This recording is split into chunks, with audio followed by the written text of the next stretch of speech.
Big Boss Malayalam season 7 jail nomination കഴിഞ്ഞിരിക്കുകയാണ്. ജയിലിലേക്ക് ഇപ്രാവശ്യം കൂടുതൽ വോട്ടോടുകൂടി നോമിനേറ്റ് ആയിരിക്കുന്നത് അനീഷും അനിമോളുമാണ്. അനീഷിന് 9 പോയിൻറ്റും അനിമോൾക്ക് 7 പേരുമാണ് വോട്ട് ചെയ്തിരിക്കുന്നത്.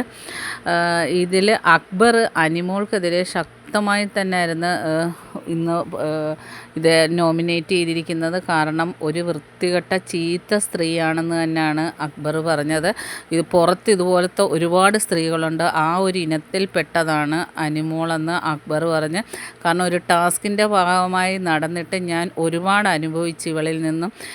എന്നെ മാനസികമായിട്ട് ഒരുപാട് തളർത്തി കളഞ്ഞ്, അങ്ങനത്തെ എന്നെ ഒരുപാട് മോശമായ പേരുകൾ പറഞ്ഞ്. ഞാൻ ആദ്യമേ പറഞ്ഞതാണ് തള്ളു കിട്ടുന്നെങ്കിൽ പുറകിൽ നിൽക്കാൻ. എന്നിട്ടും അവിടെ നിന്ന് അവൾ ടാസ്കിൻ്റെ ഭാഗമായി നമ്മൾ മനഃപൂർവ്വം തള്ളുന്നതല്ല, ടാസ്കിൽ അവരവർക്ക് ജയിക്കണമെന്നുള്ള ആ ഒരു ഇതിൽ കളിക്കുമ്പോഴത്തേക്കും പല കൈകളും അങ്ങോട്ടും ഇങ്ങോട്ടും കൊള്ളും. അതിന് ഇവൾ വളരെ മോശമായിട്ടാണ് അന്ന് അവിടെ പെരുമാറിയത്. ഇവൾ പുറത്തായിരുന്നെങ്കിൽ ഇവളുടെ കാലും കൈയും ഞാൻ തല്ലി ഒടിച്ചേനേന്ന് തന്നെ അക്ബർ ലൈവിൽ പറയുകയുണ്ടായി. വളരെ ശക്തമായിട്ട് തന്നെയാണ് അനിമോൾക്കെതിരെ അക്ബർ ബിഗ് ബോസിനോടും പറഞ്ഞു, അനിമോൾ എന്നോട് മാപ്പ് പറയണോ.